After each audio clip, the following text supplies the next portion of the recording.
কাতারের দোহা শহরের আকাশ হঠাৎই ধোঁয়ায় ঢেকে গেল। একটি রাষ্ট্র কোনো অনুমতি ছাড়াই আন্তর্জাতিক আইনকে বৃদ্ধাঙ্গুলি দেখিয়ে অন্য একটি সার্বভৌম দেশে বোমাবর্ষণ করল। হ্যাঁ, ইসরায়েল কাতারের রাজধানী দোহায় সরাসরি বিমান হামলা চালিয়েছে।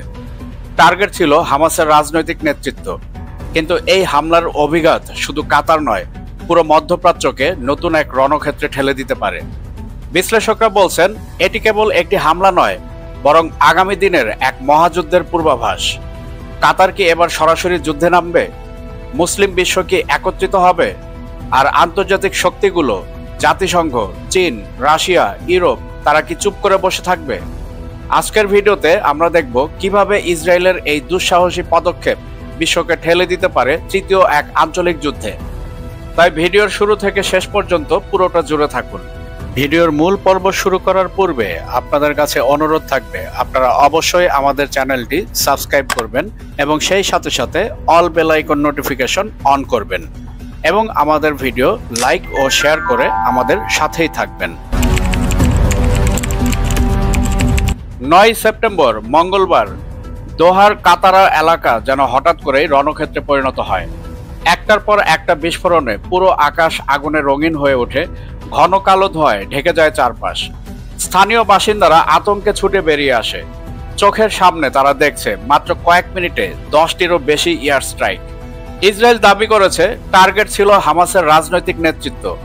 আন্তর্জাতিক মিডিয়া রিপোর্টে এসেছে, সেই ভবনে উপস্থিত ছিলেন খলিল আল হাইয়া, সাথে ছিলেন খালেদ মাশাল, রাজি হামাদ, মোহাম্মদ দারবিস আর ইজ্জাত আল রিস্ক। ইসরায়েল সূত্র জানিয়েছে, তারা এই অভিযানের নাম দিয়েছে সামিট অফ ফায়ার। উদ্দেশ্য স্পষ্ট, গাজায় সামরিক নেতৃত্বকে যেভাবে একে একে হত্যা করা হয়েছে, এবার পালা বিদেশে থাকা রাজনৈতিক নেতৃত্বদেরও একইভাবে শেষ করে দেয়া। কাতারের নিরাপত্তা বাহিনী মুহূর্তের মধ্যে পুরো এলাকা ঘিরে ফেলে। কিন্তু আঘাত এতটাই আকস্মিক, এতটাই ভয়ঙ্কর ছিল যে দোহা শহরের মানুষ বলছে এটাই যুদ্ধের প্রথম দিন। এখানেই প্রশ্ন জাগছে, ডোনাল্ড ট্রাম্প যখন হামাসকে আলোচনায় বসার আহ্বান জানিয়েছেন, তখন ইসরায়েল কেন এই হামলা চালালো?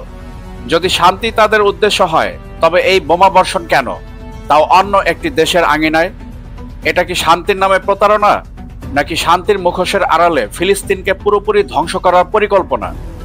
একবিংশ শতাব্দীতে দাঁড়িয়ে এভাবে সার্বভৌম দেশের অনুমতি ছাড়া রাজধানীতে বোমা ফেলা কি সভ্যতার কাজ, নাকি এটা মধ্যযুগীয় বর্বরতার নতুন রূপ? তাহলে প্রশ্ন থেকেই যায়, ইসরায়েল আর আমেরিকা কোন সভ্য জাতির প্রতিনিধি, নাকি মানবতার মুখোশে লুকানো ধ্বংসযন্ত্র? হামলার পরপরই কাতারের পররাষ্ট্র মন্ত্রণালয় জরুরি বিবৃতি প্রকাশ করে। তারা এটিকে বলে কাপুরুষোচিত আক্রমণ এবং স্পষ্টভাবে অভিযোগ তুলেছে ইসরায়েল আন্তর্জাতিক আইন ভঙ্গ করেছে। কাতার শুধু হামাসের রাজনৈতিক নেতাদের আতিথ্য দেয়নি, বরং গাজা যুদ্ধ শুরু হওয়ার পর থেকে একমাত্র কার্যকর মধ্যস্থতাকারী হিসেবেই পরিচিত। বন্দি বিনিময়, যুদ্ধবিরতি, এমনকি ইসরায়েল হামাস পরোক্ষ আলোচনাগুলো সবই কাতারের মাধ্যমে হয়েছে। এই হামলার পর প্রশ্ন উঠছে, ইসরায়েল কি ইচ্ছাকৃতভাবে সেই শান্তি প্রক্রিয়াকে ধ্বংস করতে চাইছে? অনেক বিশ্লেষক বলছেন, আলোচনার টেবিলে বসানো এক পক্ষকে হত্যা মানেই আলোচনা ভেঙে ফেলা।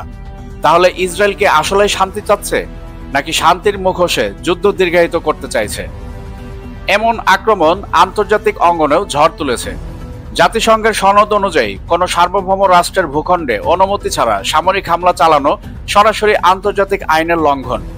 কাতার জাতিসংঘ নিরাপত্তা পরিষদে জরুরি বৈঠকের দাবি তুলেছে এবং বলছে, এই আক্রমণ শুধু কাতারের নয়, পুরো অঞ্চলের নিরাপত্তার জন্য হুমকি। শহরের সাধারণ মানুষও আতঙ্কিত। একজন প্রত্যক্ষদর্শী বলেন, আমরা কাতারের যুদ্ধ দেখব এটা ভাবিনি কখনো, কিন্তু আজ মনে হচ্ছে দোহার রাস্তাতেই গাজা নামিয়ে আনা হয়েছে। এখন প্রশ্ন হলো, কাতার কি এর প্রতিশোধ নেবে, নাকি শুধু কূটনৈতিক পথে চাপ সৃষ্টি করবে? ইতিহাস বলে কাতার সরাসরি যুদ্ধ ঘোষণার পথ নেয় না, কিন্তু এত বড় অপমান, এত বড় আঘাত তাদের নীরব থাকতে দেবে তো? দোহায় হামলার পর সবচাইতে কড়া ভাষায় প্রতিক্রিয়া জানিয়েছে ইরান। তেহরান বলেছে, ইসরায়েল শুধু ফিলিস্তিনের নয়, এখন গোটা আরব বিশ্বে আগুন ছড়াতে চাইছে। ইরানের পররাষ্ট্র মন্ত্রণালয় দাবি করেছে এই আক্রমণ ইসরায়েলের রাষ্ট্রীয় সন্ত্রাসবাদের স্পষ্ট উদাহরণ। ইরানি প্রেসিডেন্ট আরও এক ধাপ এগিয়ে হুঁশিয়ারি দেন, যদি ইসরায়েল মুসলিম বিশ্বের রাজধানীগুলোতে হামলা চালানো শুরু করে তবে প্রতিরোধ শুধু গাজায় সীমাবদ্ধ থাকবে না, বরং আঞ্চলিক প্রতিশোধ শুরু হবে। অন্যদিকে সৌদি আরবও নীরব থাকেনি। রিয়াদ থেকে জারি করা বিবৃতিতে বলা হয়েছে, দোহায় হামলা শুধু কাতারের সার্বভৌমত্বে আঘাত নয়, বরং মুসলিম বিশ্বের মর্যাদার উপর আঘাত। এমনকি সৌদি মিডিয়ায় আলোচনা হচ্ছে, এটা কি নতুন এক আঞ্চলিক যুদ্ধের সূচনা? তুরস্ক, মালয়েশিয়া, কুয়েত, জর্ডান প্রায় সব মুসলিম দেশই হামলার নিন্দা জানিয়েছে। তাদের বক্তব্য, ইসরায়েল শান্তি আলোচনা ভাঙতে চাইছে, কারণ আলোচনার সময়ে নেতৃত্বকে হত্যা করা মানে শান্তির দ্বার বন্ধ করে দেয়া। প্রশ্ন উঠছে, মুসলিম দেশগুলো কি এবার ঐক্যবদ্ধ হয়ে সরাসরি ইসরায়েলকে প্রতিরোধ করবে? বিশ্লেষকদের মতে শক্তিশালী যৌথ সামরিক প্রতিক্রিয়ার সম্ভাবনা এখনই কম, তবে কূটনৈতিকভাবে এবং অর্থনৈতিক চাপের মাধ্যমে ইসরায়েলকে ঘিরে ফেলার প্রচেষ্টা আরও জোরদার হতে পারে। সাধারণ মুসলিম দুনিয়ার মানুষ সোশ্যাল মিডিয়ায় একটাই কথা লিখছে, আজ দোহা, কাল হয়তো দামেস্ক, কায়রো বা রিয়াদ। ইসরায়েলকে থামানো না গেলে পুরো অঞ্চল আগুনে জ্বলবে। এমন বাস্তবতায় স্পষ্ট হয়ে যাচ্ছে, কাতারে হামলা ছিল শুধু একটা সামরিক স্ট্রাইক নয়, বরং পুরো মুসলিম বিশ্বকে প্ররোচিত করার এক বিপজ্জনক খেলা। দোহায় ইসরায়েলি হামলার পর যুক্তরাষ্ট্রের প্রতিক্রিয়া ছিল দ্বিধাজড়িত। হোয়াইট হাউস প্রথমে বলেছিল, আমরা ঘটনাটি ঘনিষ্ঠভাবে পর্যবেক্ষণ করছি, কিন্তু আন্তর্জাতিক চাপের পরে তারা স্পষ্ট জানায়, আমরা ইসরায়েলের আত্মরক্ষার অধিকার সমর্থন করি। এ কেমন আত্মরক্ষা, যেখানে দিনের পর দিন মানুষকে বর্বরভাবে হত্যা করা হচ্ছে এবং নিজস্ব সীমানা পেরিয়ে এখন অন্য দেশেও বিমান হামলা চালাচ্ছে? এমন বিবৃতির কারণে মুসলিম বিশ্বে তীব্র ক্ষোভ ছড়িয়েছে। মানুষ বলছে, যেখানে একটা সার্বভৌম দেশ কাতারে শান্তি আলোচনার সময় বোমা হামলা চালায়, সেখানে আমেরিকা আবারও অপরাধীকে সমর্থন করছে। অন্যদিকে ইউরোপীয় ইউনিয়ন প্রকাশ্যে উদ্বেগ জানালেও শব্দ চয়ন ছিল সতর্ক। ব্রাসেলস থেকে বলা হলো, এই ধরনের আক্রমণ কূটনৈতিক প্রচেষ্টা ব্যাহত করে, কিন্তু তারা সরাসরি ইসরায়েলকে দায়ী করতে সাহস দেখায়নি। এতে প্রশ্ন উঠছে, ইউরোপ কি এখনো আমেরিকার ছায়ায় দাঁড়িয়ে আছে? সবচেয়ে তীব্র প্রতিক্রিয়া আসে জাতিসংঘ থেকে। জাতিসংঘের মহাসচিব আন্তোনিও গুতেরেস বলেন, এটি আন্তর্জাতিক আইন ও কাতারের সার্বভৌমত্বের সরাসরি লঙ্ঘন। কোন রাষ্ট্র অন্য রাষ্ট্রের অনুমতি ছাড়া এভাবে সামরিক হামলা চালাতে পারে না। জাতিসংঘ নিরাপত্তা পরিষদে এ নিয়ে জরুরি বৈঠক ডাকা হয়, কিন্তু প্রত্যাশিতভাবেই যুক্তরাষ্ট্র ভেটো ব্যবহার করে ইসরায়েল বিরোধী প্রস্তাব আটকে দেয়। ফলে নিরাপত্তা পরিষদ কার্যত পঙ্গু হয়ে পড়েছে। বিশ্লেষকরা বলছেন, এই ঘটনায় প্রমাণ করছে যে আন্তর্জাতিক ব্যবস্থাপনা আর কার্যকর নেই, যেখানে একজন শক্তিশালী মিত্র থাকলে অপরাধ করেও দায়মুক্তি পাওয়া সম্ভব। সোশ্যাল মিডিয়ায় অনেকেই লিখছে, গাজায় রক্তপাত থেকে শুরু করে এখন দোহা পর্যন্ত ইসরায়েলকে থামানোর জন্য কোনো বৈশ্বিক ন্যায় বিচার আর নেই। দোহায় ইসরায়েলি হামলার খবর ছড়িয়ে পড়তেই মস্কো এবং বেইজিং থেকে আসতে শুরু করে তীব্র প্রতিক্রিয়া। রাশিয়া স্পষ্ট ভাষায় জানায়, এটি আন্তর্জাতিক আইনের নগ্ন লঙ্ঘন। আমরা অবিলম্বে যুদ্ধবিরতি চাই।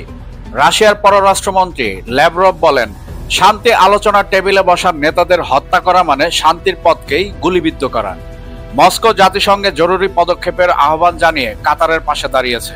চীনও একই সুরে প্রতিক্রিয়া জানায়।